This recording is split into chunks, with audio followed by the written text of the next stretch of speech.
Thank you for bringing your computer, Leonardo. I like using my computer for this particular thing. Excellent. Oh, anyway, we're on. Sorry. Okay, we're on. Yeah. So, can we move it over here, though? Because I feel like I'm going to talk with my back to it the whole time. Oh, Because okay. I'm going to be focusing this way. Sure, just, okay. Put it in front of Zoe. Yeah. Okay, just, yeah, watch. Or is that better? Or even, I always like this thing really further back. It's perfect. Okay, it's good. Okay, that's good. Yeah, that's there. Good. Okay, that's we're perfect. Good. Oh, no, because I'm teaching to this side of the room, and the thing was way over there. I know. So. Okay, we're on. Okay. Alrighty, we're good. Okay. I should get one of those. That's right. Take two. Take two. Okay, so we're taking a break from our normal Asian Classics Institute, although Zoe, I know you've been coming rigorously, and I hope you're not going to be missing ACI, but you get a little bit of a break from ACI. Yeah. It was heavy duty there for a while, hey? Well, it's also good to take a break because the next course that's coming up is ACI 13, which is Logic, and it's Advanced Logic. So it's good to take, it's good to let the other courses kind of settle.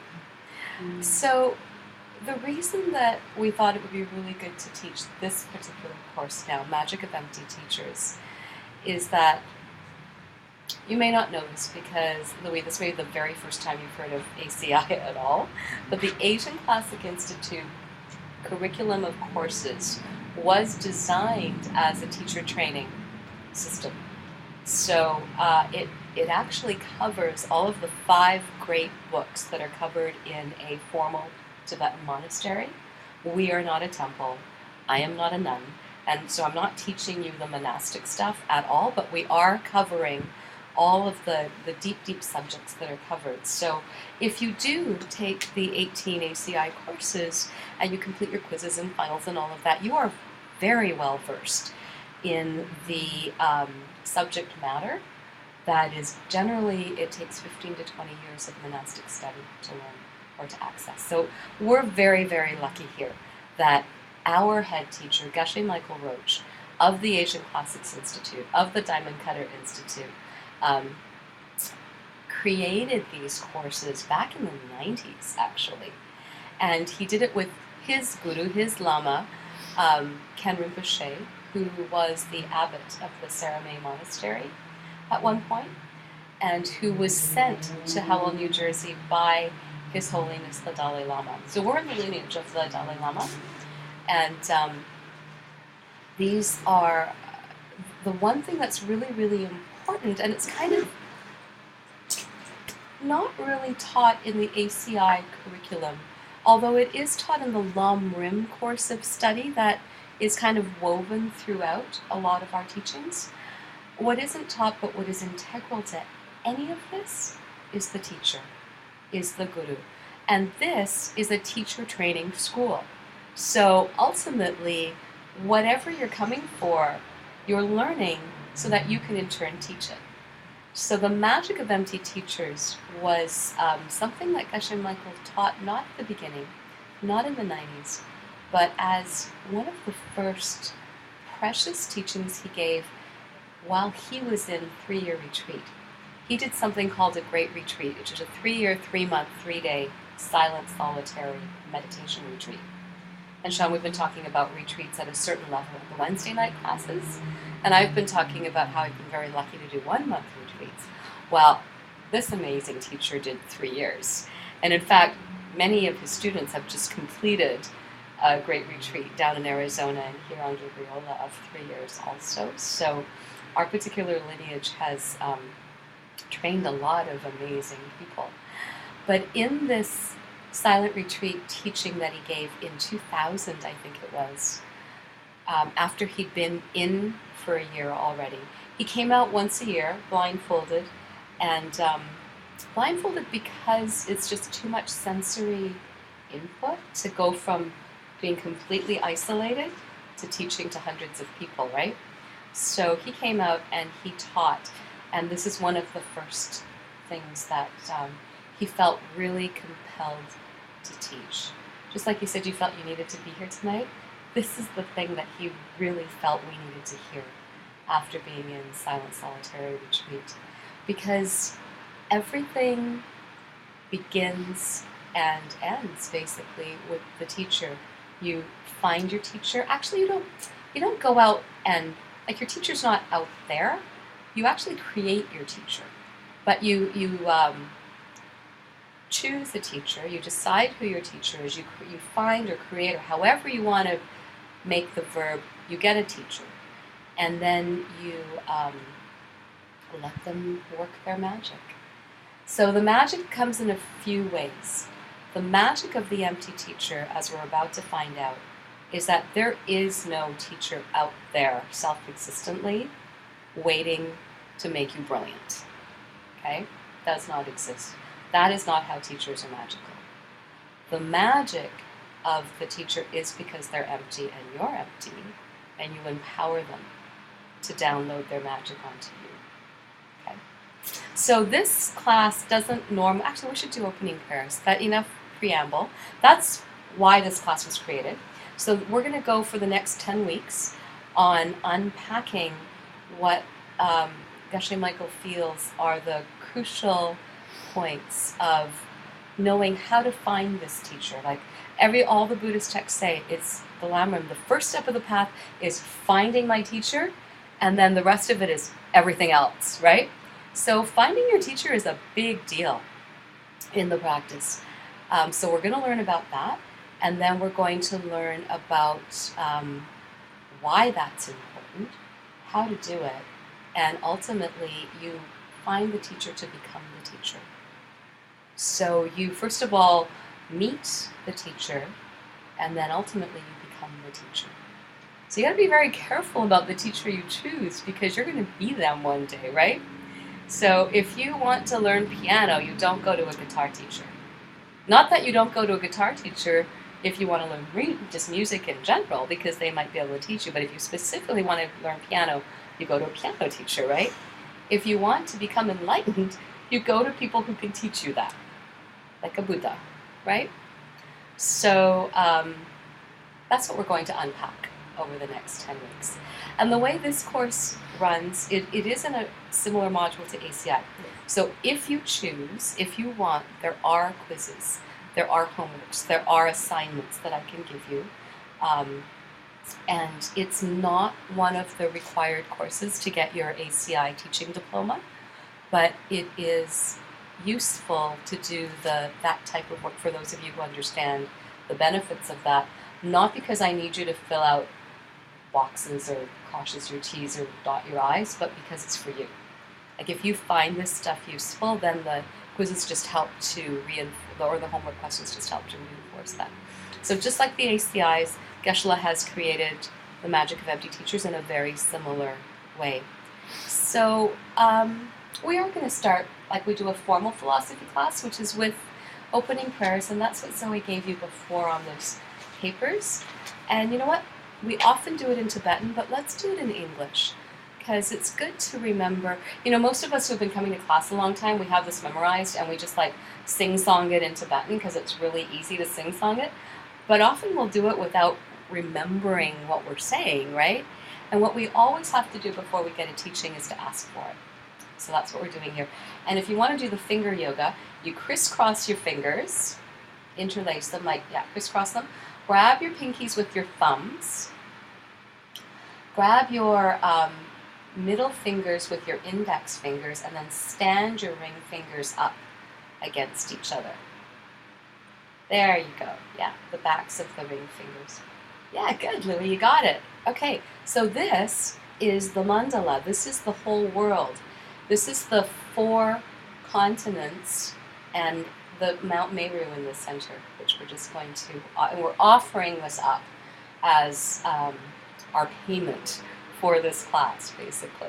Okay, so here is the great earth, filled with the smell of incense, covered with a blanket of flowers, the great mountain, the 4 continents, wearing the jewel of the sun and the moon. In my mind, I make this a paradise of a Buddha, and I offer it all to you. By this deed, may every living being experience the pure world.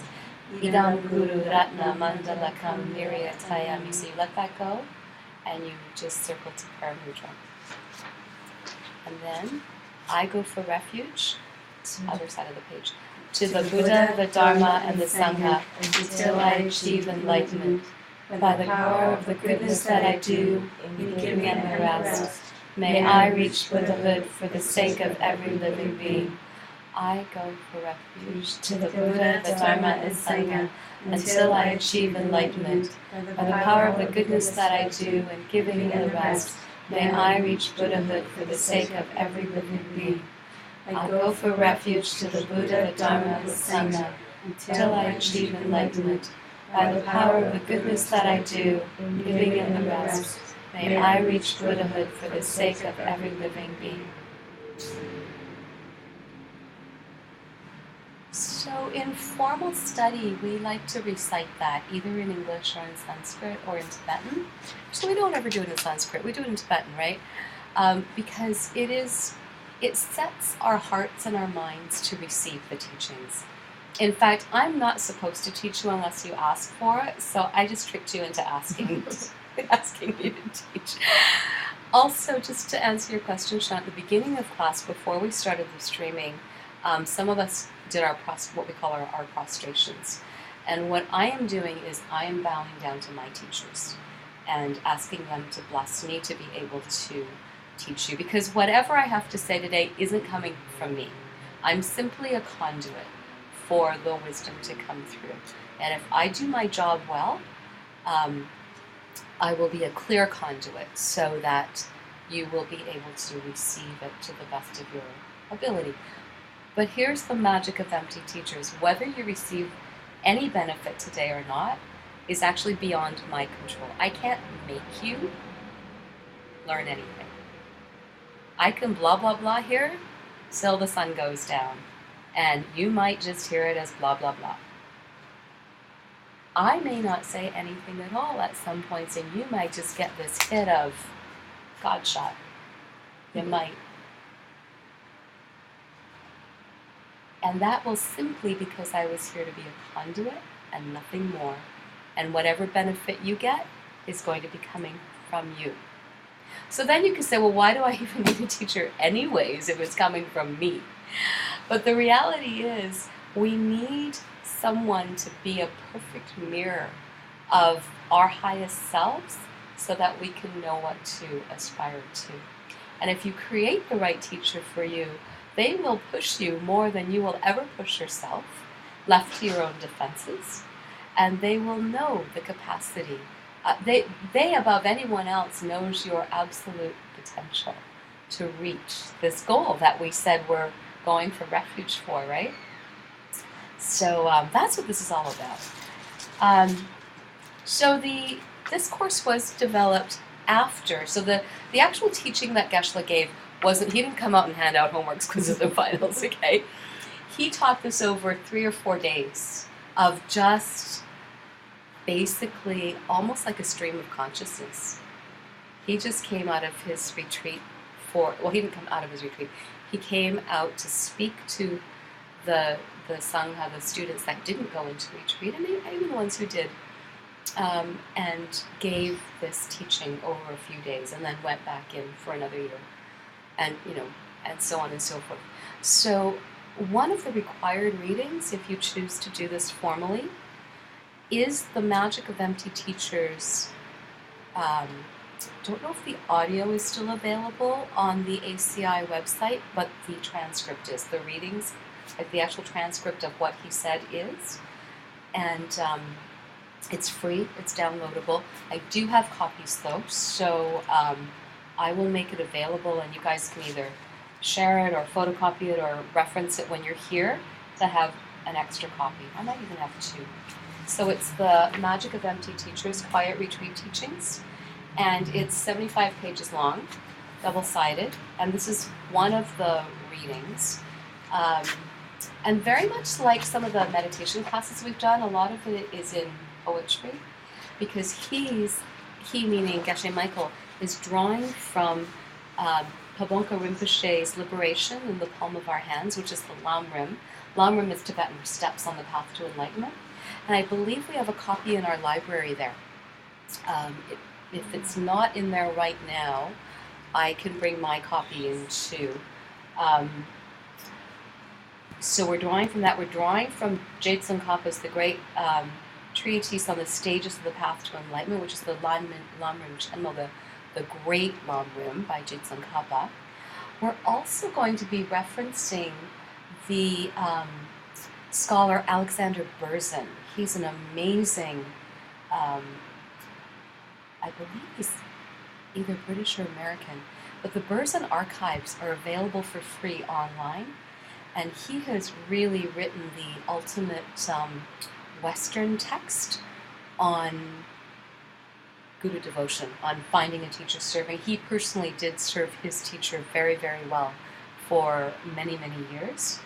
And he wrote something called Relating to a Spiritual Teacher, Building a Healthy Relationship. And it's available through Snow Lion Publications, but there is a free downloadable ebook. And actually, Zoe and Leonardo, I'll give you the link, and maybe you can let Sean and Louie know, or anyone else who wants to come to class. So these are the references, okay, that we're drawing from. We always draw from authoritative sources for our content. And so Geshe-la is drawing on Pabonka Rinpoche's Lam Rim and the way he taught it to his monks, and then also from Jade Tsongkhapa's Lam Rim Chenmo, which we do have in our library, and then from Alexander Berzin's online archives. And all of that I do have copies of, so we can, if you don't have access to any of it. So here I downloaded, well actually I can probably give you some of these printouts. The Berzin archives, that's what the page looks like if you're online, okay? And there's different parts that relate to different classes in this course. So it's really, really interesting though. Like for example, part 1, Spiritual Seekers and Spiritual Teachers. Alexander Berzin defines 4 different types, and it goes everywhere from Dharma instructors to meditation trainers to vow preceptors to Mahayana masters, tantric masters, root gurus, and he compares and contrasts and gives a really interesting commentary on all of that. Because once you start scratching the surface of a teacher, especially in a Buddhist structure, it starts to get really complicated. You know, we have,